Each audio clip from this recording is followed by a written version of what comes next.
Grande Altamiro Borges, de longa data de luta e de amizade contigo, né, Genuíno?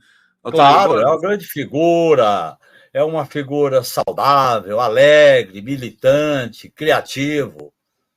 Muito bom. Essas pessoas vale a pena a gente apostar no futuro, na vida, na militância, né? São pessoas do bem. O Genuíno, você lembra claro que lembra, né, do tempo da Caros Amigos? E Me lembro que muito, você, claro. inclusive, Eu tenho deu aqui várias até hoje entrevistas. números especiais da Caros Amigos. Pelo menos 2 entrevistas que eu dei para Caros Amigos. Eu tenho entrevistas importantes aqui da Caros Amigos e eu guardo essas entrevistas Eu também, né? como algo muito importante. Muito bom. Às vezes eu converso com o Arbex, o Altamiro, tem o Marcos Banho também, que escrevia muito na Caros Amigos, que a gente precisa criar de novo esse ambiente, né? O ambiente era muito bom. O grande Sérgio, né, que era o coordenador da revista, Perfeitamente. né? O Sérgio, esqueci o sobrenome dele.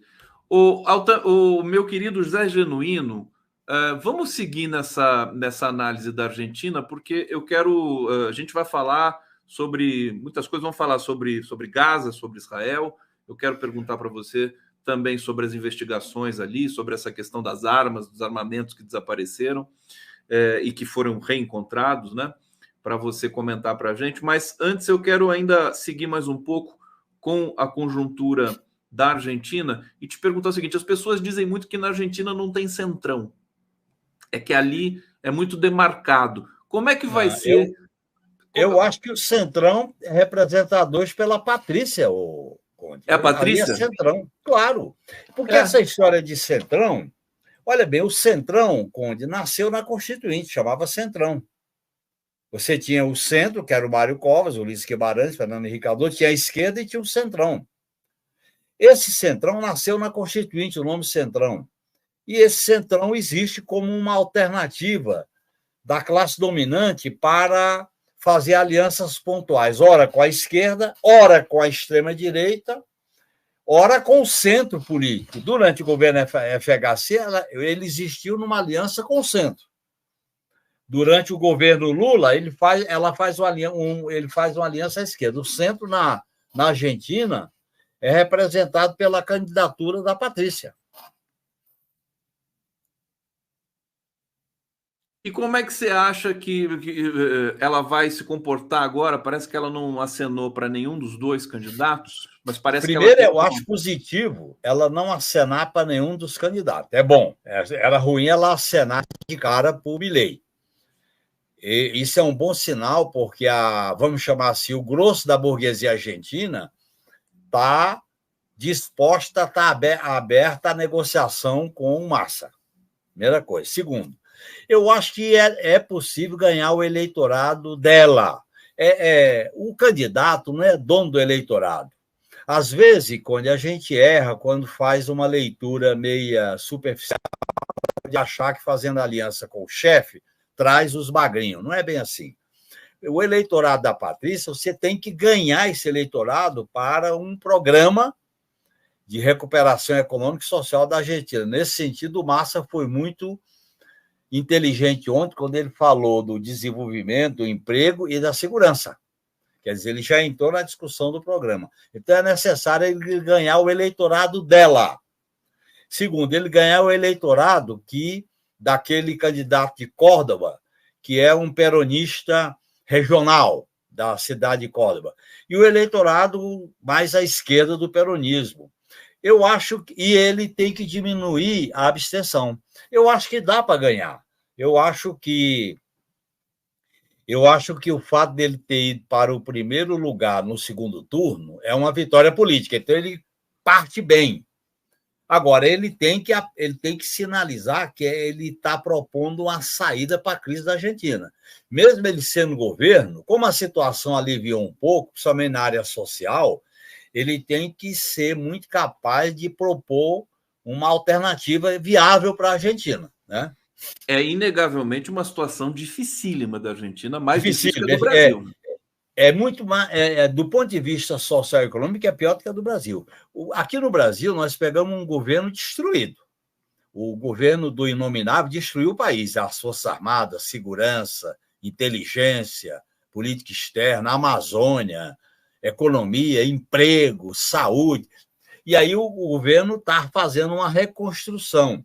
Mas essa reconstrução tem alguns elementos que dá para a gente partir deles para fazer a reconstrução, né? Então, a situação da Argentina, porque vem num processo meio prolongado de crise. E ali é uma coisa interessante para se observar. No caso da Argentina, Conde, tem o peronismo. E o peronismo rachou em dois, o peronismo à esquerda e o peronismo à direita. O peronismo do López Rega, da Tríplice Aliança, e o peronismo à esquerda foi destruído. Tá aí, acho que alguém ligou também pro Genuíno, estava tocando o celular dele, daqui a pouco ele volta aqui. Enquanto o Genuíno não volta, sempre bom. Vocês viram como o Genuíno tá leve? Tá fantástico aqui. Eu acho muito bom ouvi-lo e daqui a pouco eu vou perguntar. Aliás, quero pedir para vocês que estão nos assistindo aqui, primeiro dar o like aqui na nossa transmissão, vocês que estão nos assistindo pelas redes sociais, pelo YouTube, pelo Facebook, pelo Twitter, e também você que está nos vendo em TV aberta pela TVT de São Paulo, se você tiver o dispositivo na TV que te permita curtir, dar o like aqui para a gente, por favor, a gente vai ficar muito agradecido. Se você não tiver, é só você entrar no celular e, inclusive, poder participar aqui, trazendo comentários, perguntas, críticas, sugestões, informações para todos nós, uma vez que esse coletivo aqui é o coletivo mais politizado, informado do país. A gente agradece, como sempre, a presença de vocês aqui. O Marcel está dizendo aqui, senador Mourão está apresentando projeto de lei propondo anistia aos criminosos que participaram do 8 de janeiro. Votem não. Tá aqui, é verdade, eu tinha visto essa matéria com o Mourão, está apresentando, mas que vai naufragar, né? Se bem que a extrema-direita ainda tem aqui alguns nichos no Brasil. Hussein Brasil, a ONU faliu, é capaz de criar artificialmente um Estado, mas com vetos é incapaz de parar um massacre. Seu Conselho de Segurança só consegue criar guerras. Está muito bem posto aqui, Hussein, obrigado. Ele ainda fala aqui, Genuíno é prova que combater fascistas remoça. É verdade. Genuíno é urgente renovar e ampliar o legislativo. Eu vou ler de novo quando ele voltar aqui, tá, Hussein? Municipal, principalmente São Paulo, mas em todo o Brasil, é a base do nosso futuro Congresso. Quando ele voltar, eu leio de novo. Bom, enquanto o Genuíno vai voltando aqui para o nosso Giro das 11, estamos aqui ao vivo, 11 horas e 50 minutos. Eu quero ler para vocês aqui, quero trazer informação, deixa eu ver se o Genuíno voltou aqui. Tá? Voltou, vamos ver. Deixa aparecer a imagem. Ô, Genuíno, voltou? Caiu minha internet, caiu aqui o link, viu? Agora eu entrei, tá bom? Desculpe. Voltou de uma vez. Então, vamos lá. Você estava falando? Você estava respondendo? Eu estava falando que a situação da Argentina em relação ao papel da integração regional no continente sul-americano. E falando que era fundamental ele disputar o eleitorado que se absteve, o eleitorado à esquerda que está decepcionado, e rachar o eleitorado da Patrícia, tá certo? Mas apresentar uma alternativa de reconstrução da Argentina. E ele tem que fazer isso porque ele é ministro da Economia do Alberto Fernandes. Então, ele tem uma tarefa gigantesca de apresentar um caminho. Eu acho que o discurso dele ontem foi lúcido ao falar do tema do emprego, do crescimento econômico e da segurança pública. Parece que o tema da segurança pública, Conde, está sendo um tema que está vindo à tona em todas as eleições da América do Sul. Você viu no Equador, você vê na Colômbia, você vê no Chile, você vê agora na Argentina, está vindo à tona, porque a segurança pública é uma das principais bandeiras do protofascista. Do protofascismo, e que a esquerda sempre teve dificuldade, mas que está tentando aprender agora, acho que com tem que aprender. Eu acho, inclusive, Conde, que isso é uma lição para nós aqui. O que está acontecendo na Argentina, em El Salvador, no Chile, no Equador, é o seguinte: a esquerda tem que dar um tratamento estratégico para a questão da segurança pública. Primeiro, segurança pública é uma concepção de proteger a sociedade, que é o uso da força e da inteligência e da prevenção. e não da guerra. Segundo, tem que criar um sistema de segurança pública que integre todas as polícias no banco de dados, nas operações e no, vamos dizer assim, na proteção de áreas críticas. Quarto, mexer no sistema penitenciário, porque a gente só vai enfrentar as quadrilhas e as milícias se tirar da mão dela a mão de obra que eles recrutam nos presídios. Então, é necessário uma nova política penitenciária que mexa com essa questão. O outro problema, tem que haver um controle público da atividade policial, que é a tarefa do Ministério Público.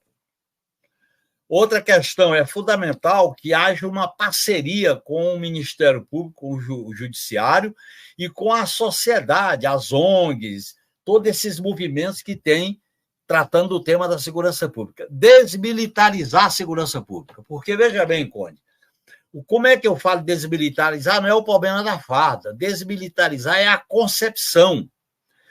A concepção de militar é a guerra. A concepção da segurança não pode ser a guerra. É a prevenção, é a antecipação, é a inteligência. Fazer políticas sociais convergentes, intercaladas, saúde, educação, entretenimento.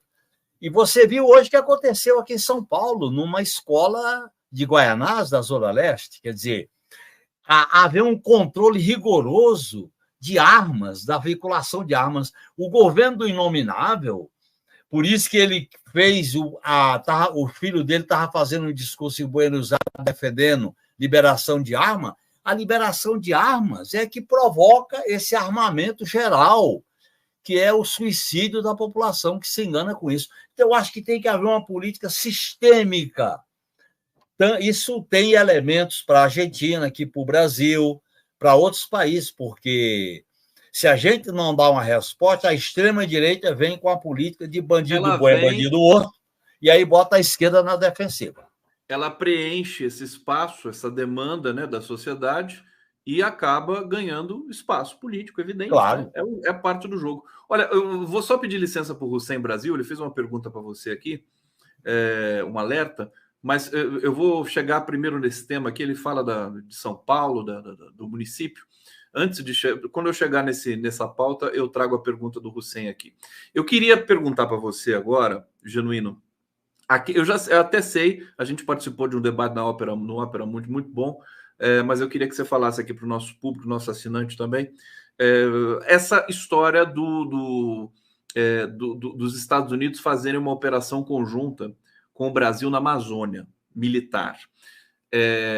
Eu queria que você explicasse aqui para a gente por que isso, né, não é bom e o que poderia ser uma estratégia, já que a gente está falando de Argentina, de parceria entre os países sul-americanos no sentido da colaboração no campo da inteligência.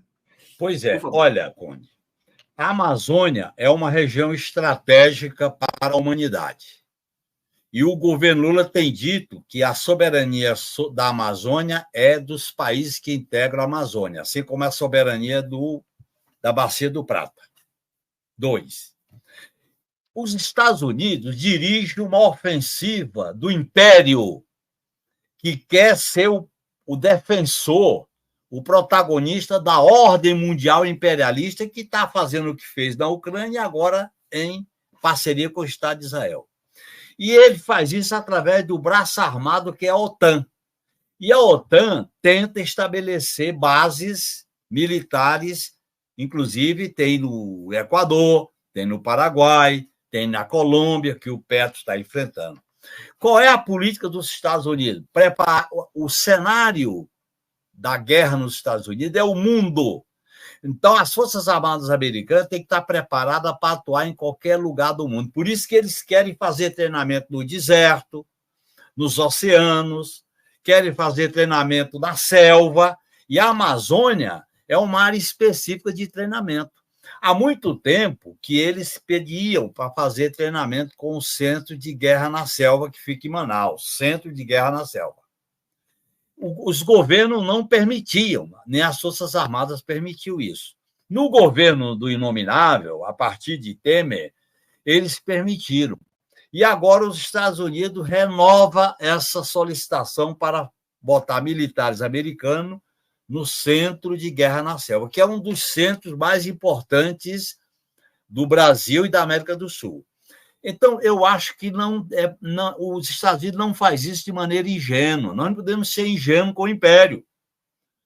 Nós não podemos ser ingênuos. A prioridade era fazer parcerias de treinamentos militares com a Argentina, com o Paraguai, com a Colômbia, Venezuela, Bolívia, Equador, Chile. Inclusive nas nossas academias, que já tem isso. Você sabe que já tem. Agora, deixa eu te perguntar, Genuíno, espera só um pouquinho. Primeiro, você já passou pelo Ministério da Defesa e tudo mais, porque essas colaborações com os Estados Unidos me parece que são meio que uma tradição, que o Brasil sempre fez. Você comenta sobre isso. Mas houve um período. Uma outra pergunta junto. Por que essa integração sul-americana, se ela tem aí um projeto, um pré-projeto para acontecer, por que ela nunca se realizou e o que precisa para ela se realizar agora?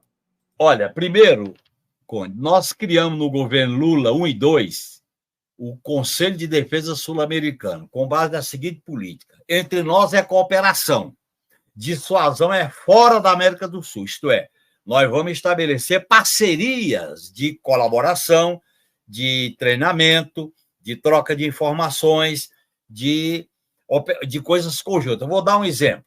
As lanchas produzidas na Colômbia, como os rios são mais estreitos, elas têm o raio de rotação mais estreito. Já no Brasil, são lanchas que têm um raio de rotação maior. Vou dar esse exemplo. Então, você pode fazer parcerias com países que têm interesses complementares. Os nossos interesses não são conflituosos. Outra coisa, nós temos que ter parceria na questão satelital. Se o Brasil tem um satélite geoestacionário que cobre toda a Amazônia, que é a América do Sul, ele faz parceria com o acesso a essas informações satelitais, tanto em relação à atmosfera, a clima, como em relação à banda larga, como em relação à questão militar, que é uma banda mais definida, mais detalhada.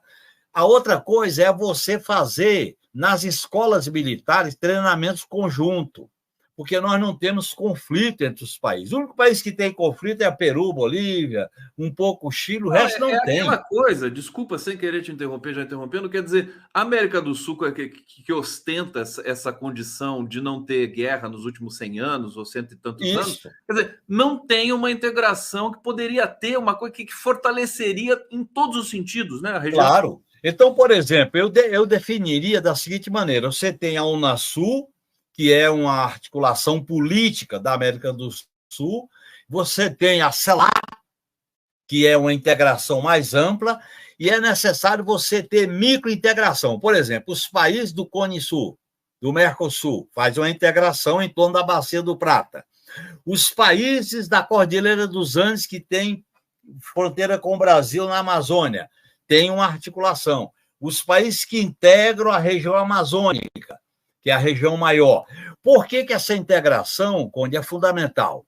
Não adianta o Brasil defender o lado dele da Amazônia se não tiver uma parceria com a Bolívia, com a Colômbia, com a Venezuela, inclusive para defender a natureza, a selva e para combater o tráfico, porque se você pega só o lado brasileiro e o lado da Venezuela, e o lado da Colômbia, e o lado da Bolívia, então é necessário até você desenvolver campanhas e operações conjuntas. Nós fizemos operações conjuntas.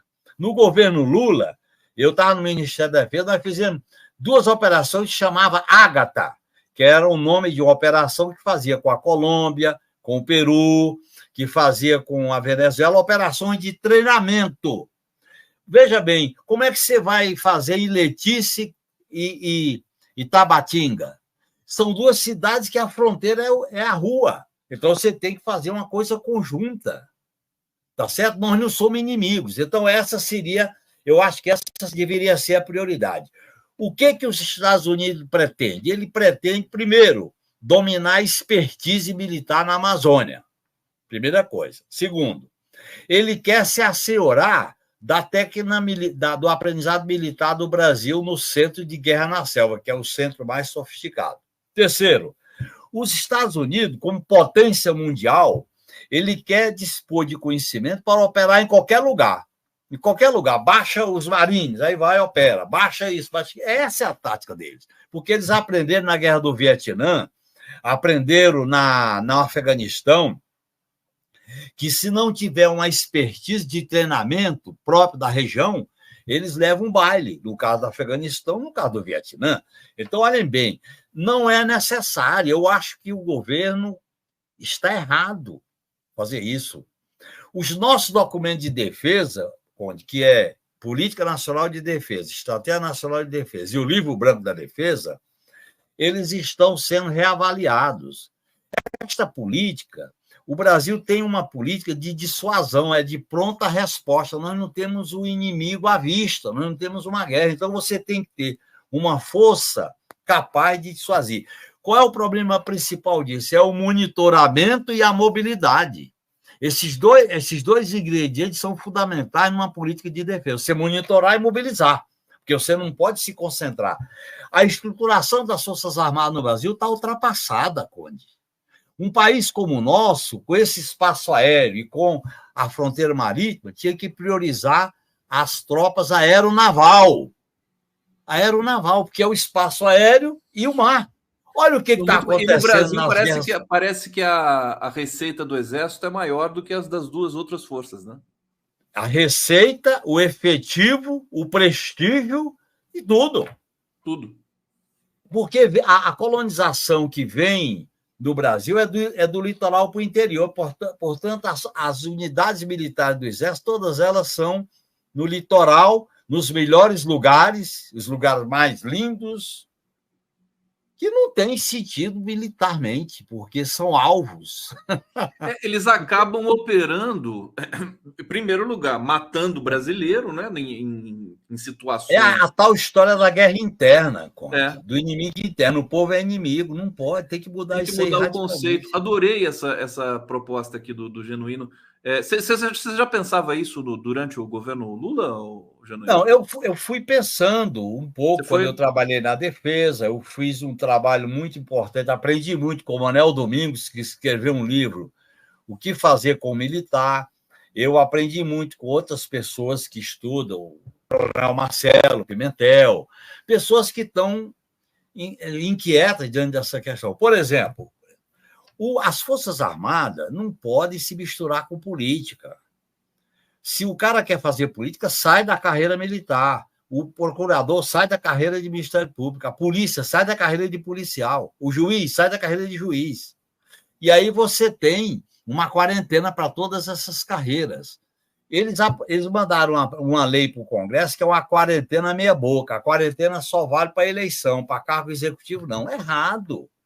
Eles militarizam as instituições. Você não pode gastar... O que você gasta para formar um oficial é muito. Para ele desempenhar um papel burocrata, não tem sentido. É um desperdício. Então, olha bem, eu acho, inclusive, que eu preferiria que você tivesse Forças Armadas menores, em termos de efetivo, e com maior preparo tecnológico, porque a questão da guerra hoje é tecnologia, é informação, é comunicação, é isso que decide. Então, no meu modo, e como o Brasil não está numa situação de guerra, ele pode projetar o chamado poder soft. Ele tem força, o outro lado sabe e ele negocia. O Brasil, para ser um grande protagonista do mundo, ele tem que ter costa larga.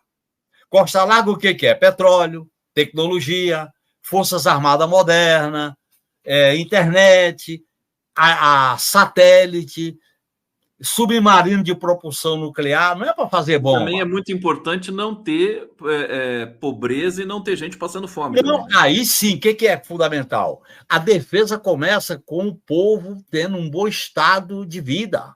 Você não pode falar em defesa matando 700 pessoas de Covid. Você não pode falar em defesa com o povo passando fome. Então, a questão social é um elemento da defesa.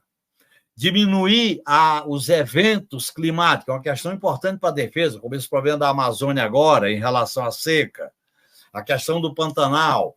Quer dizer, o conceito de defesa é o bem-estar do povo, acesso à tecnologia, boa relação com os vizinhos e a ação solidária nos momentos de intempéries, de tempestade, como, por exemplo, agora seca nos rios da Amazônia, como foi no litoral norte aqui. Eu nunca vi nada igual aquilo lá. Pois é, meu.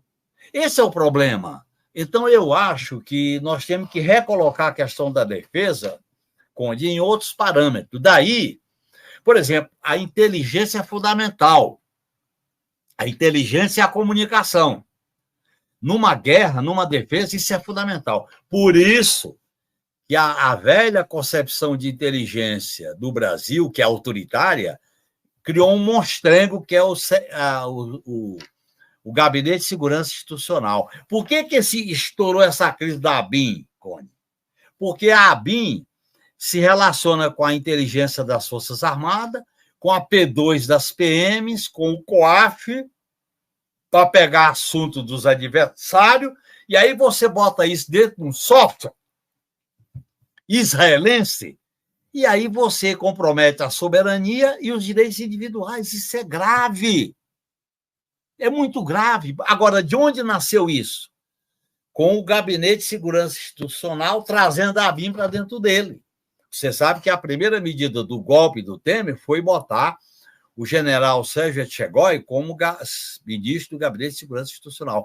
Porque o Exército quer controlar o Gabinete de Segurança Institucional com 4 estrelas, porque ele sai do Planalto, porque não tem mais como ministro do Exército, da Marinha e da Aeronáutica, mas tem o ministro da Segurança Institucional, que é um 4 estrelas.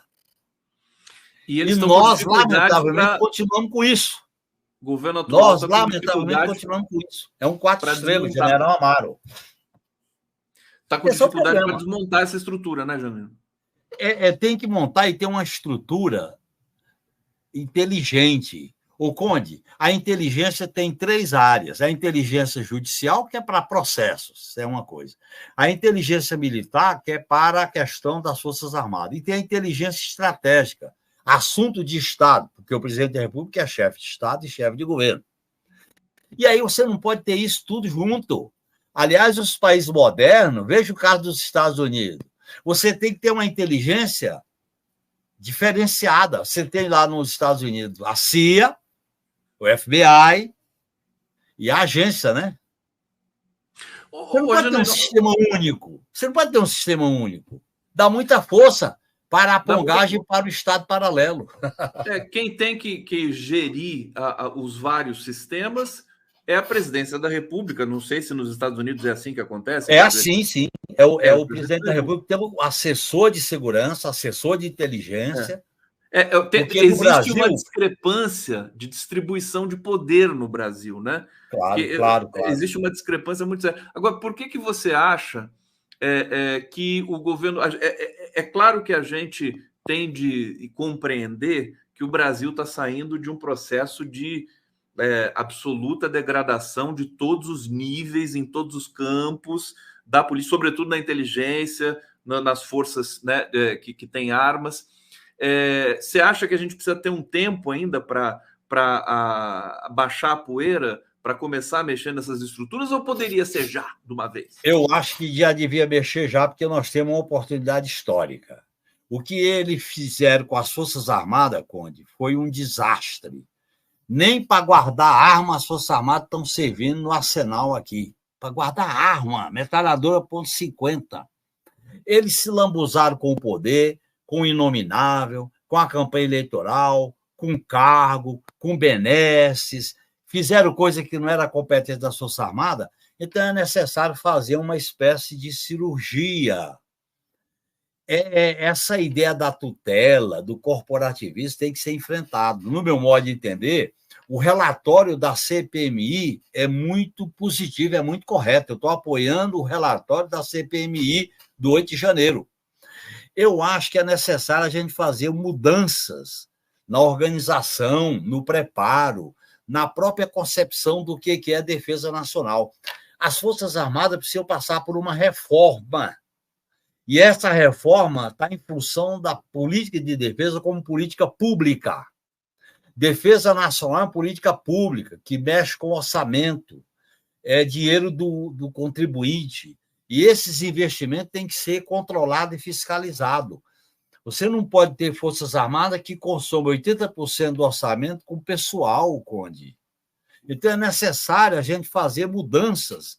E o momento é agora. Porque, como eles foram longe demais nos atropelos, da lambança com o Inominável, porque eles foram para a candidatura do Inominável com sede no pote, né?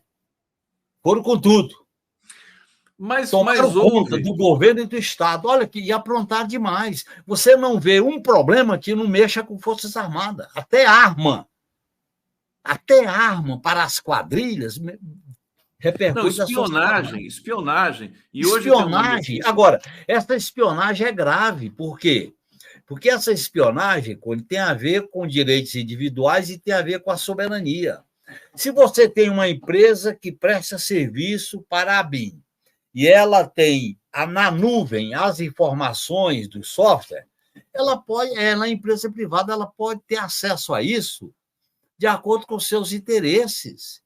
Nós não podemos fazer da inteligência do país, que é o conhecimento sensível, uma coisa como foi feita com a ABIN. Isso foi feita com a ABIN porque a ABIN integra o chamado SISBIN, Sistema Brasileiro de Inteligência. Aí passa a ter acesso à inteligência das PM, por isso que os governadores fizeram também convênio. Você vê o caso de São Paulo, o caso do Mato Grosso, vários estados, porque é a P2. A P2 da PM integra o SISBIN. Polícia Federal integra o SISBIN. O CNMAR, o CISA, o CIEX integra o SISBIN. Esse sistema foi contaminado por uma visão que foi o governo do golpe, porque esse golpe foi tramado nas entranhas do Estado Arapongagem. Arapongagem foi legalizada. Eu acho que o governo devia desmontar tudo isso, no meu modo de entender. Eu estou defendendo isso desde a transição, você sabe disso, porque a oportunidade é agora. Tem certas instituições, Conde, que ou você conserta na hora e começa reformando, então o vício toma conta.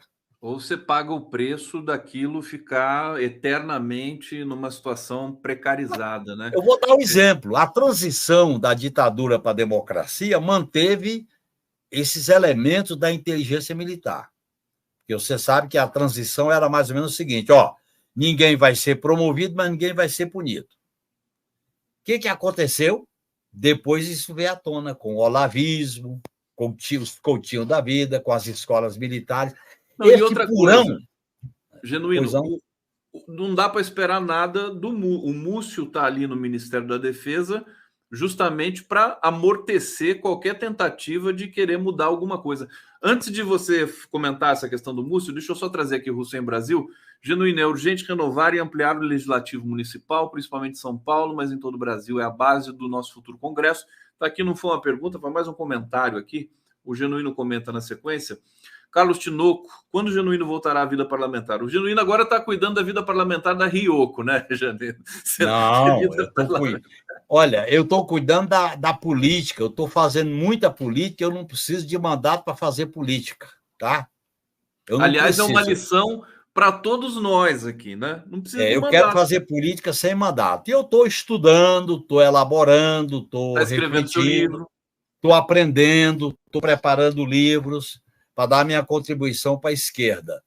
E eu acho que é uma tarefa que me empolga, viu, Conde? Me empolga muito fazer esse trabalho político. Eu ajudo o governo, se quiser ouvir minhas opiniões, eu ajudo a esquerda, eu acho que nós vamos ter uma eleição muito importante, que é a eleição municipal, porque a eleição municipal hoje, Conde, tem a ver com a eleição nacional. A crise vincula tudo está vinculado. O local com o molecular com o macro, o município com a União. Tudo isso se vincula. Eu acho que a esquerda tem que pensar grande para recuperar a luta por desejo, por emancipação, por valores. A gente não pode só ficar cuidando de interesse, tem que cuidar de ideias, de causas. E eu estou nessa pegada, viu, Conde? Eu sei, e vocês estão vendo aqui como o Genuíno tá, né? Você tá melhor que o Lula, né? Que o Lula também você viu depois da cirurgia, o Genuíno, como ele ficou bem? Ele ficou zoiudo, ficou bem, né? Você tá. viu o tamanho do olho dele? Tá aqui, claro, ó. Eu acho que ele vai enxergar mais amplamente os problemas do país e tomar algumas decisões que são urgentes, como essa Olha questão só. da segurança. Ótimo. Eu se estivesse ali perto dele, eu ia chamar ele de olho de peixe. Ficou olho de peixe agora, o Lula. Ô, Genuíno, tem duas aqui, últimas aqui, deixa eu trazer aqui os nossos assinantes, internautas, Hussein Brasil. E se elegemos favelados no Legislativo, Genuíno? Ele está dizendo aí, claro. Eleger as pessoas das periferias. É maravilhoso. Claro, eu acho que o Legislativo tem que representar a pluralidade da sociedade brasileira. Tem que representar, tem que ter cota para o Legislativo, tem que ter mulheres. Ainda está muito homogêneo, né? Claro, está muito homogêneo, muito só um lado. Tem que botar a diversidade. O Brasil é um país diverso e tem que se representar no parlamento. Genuíno, para fechar sua participação aqui, Gilberto Cruvinel, Genuíno, a quem cabe propor a reforma da defesa das Forças Armadas e qual a estratégia política para fazer essa reforma? O que eu disse para você é um pouco naquela linha, né? O Múcio está lá, não é para isso. Quer dizer, o cara... A questão da reforma das Forças Armadas é de maneira de cima para baixo, é verticalizada. Quem propõe isso é o comandante supremo através do ministro da Defesa, que é o comandante político. O presidente é o comandante constitucional. O ministro da Defesa é o comandante político. E os comandantes militares executam a orientação da política. Outra coisa, eu defendo que a gente faça uma conferência pública sobre defesa nacional como política pública. Eu acho que as Forças Armadas têm um papel importante, tem que ser equipada, tem que ser modernizada, tem que ser bem treinadas, porque nós estamos vivendo um mundo multipolar. E é necessário agora, essas Forças Armadas, do jeito que fizeram, com a lambança que fizeram, elas nem para cuidar da segurança pública servem. E aí, separar da segurança pública, porque tem hora, Conde, que você não sabe se o cara é delegado de polícia ou se é militar. Se o militar é delegado de polícia, tem que separar essas coisas. Segurança pública é uma coisa, militar é outra. Fazer uma funcionalidade mais adequada. Agora, depende do governo, depende do Congresso, depende dos especialistas, depende não só de militar. Política de defesa é uma política pública. E como é política pública, são as instituições democráticas do poder político. Ô, Genuíno, você conhece esse menino aqui? Claro, Fernando Horta. Um grande abraço, Fernando. Que bom te ver. Eu sempre estou te ouvindo, sempre te lendo. Tudo bom, Genuíno? Muito bom te ver, Fernando. Estou aqui aprendendo, viu, Conde? Que quando o Genuíno fala, a gente faz fila ali para ficar assistindo. Ele está concentrado assim, ouvindo o Genuíno. O Genuíno realmente e cada vez melhor esse cara. Olha que eu estou fazendo um esforço muito grande para entender as coisas, viu? O Conde e Fernando. O Fernando sabe muito bem disso, que ele é professor e é um intelectual de peso. Ele sabe que a primeira luta do revolucionário hoje é entender o mundo. A segunda é mudar o mundo. A terceira é mudar o mundo mudado. É fogo. Genuíno, querido. Ô, Horta, por favor, eu te passo a palavra aqui para a gente fazer as honras para o Genuíno e para liberá-lo aqui da nossa resenha. Por favor. Eu me ressinto do Genuíno não ser mais ouvido diretamente pelo governo. Eu me ressinto muito disso. Acho que era um momento importante para o Brasil, para que a gente aproveitasse uma figura com esse calibre, com esse conhecimento todo, com essa experiência de governo, né? E, na realidade, acho que a gente poderia fazer um pouco melhor, efetivamente, se tivesse ouvindo ele em todos os lugares que eu já ouvi o Genuíno. O discurso é sempre o mesmo, é uma forma de transformar as instituições para sempre um papel cada vez mais responsivo, cada vez mais participativo, com um pezinho daquele conceito que o Gramsci gosta muito, né, que é a questão orgânica. Então, não é simplesmente reformar por reformar, mas reformar a partir de uma ideia de que os interesses de classe vão ser melhor representados desde quando os seus representantes tiverem relações mais profundas e estruturais com os seus representados, né? Então, muitas vezes o Genuíno vai dar uma palestra aqui em Brasília, eu estou indo lá para ver se eu consigo uma entrada para sentar num cantinho, porque nós temos que aprender Fernando. Você que muito também, com ele. E eu acompanho você muito bem, Fernando. Você dá uma grande contribuição como intelectual, como professor. A gente até já conversou pessoalmente. Você tem feito análises lúcidas, muito interessantes, e principalmente isso que você levanta, Fernando Horta. Nós temos que ter um objetivo de conquistar corações e mente para um projeto de emancipação de homens e mulheres para ter uma vida melhor, radicalmente democrática, um futuro. Nós não podemos ficar prisioneiros do medo, do individualismo, do lucro, da arrogância, do preconceito. Temos que nos libertar dessas amarras do atraso, da intolerância, do patriarcalismo. E você tem dado uma contribuição muito grande, viu, Fernando? Um abraço para você. Depois você não tem roupa para escutar esse elogio. Não tenho. Vai lá trocar a roupa. Genuíno, obrigado, bom trabalho. Um abraço, Fernando. Um abraço, Conde.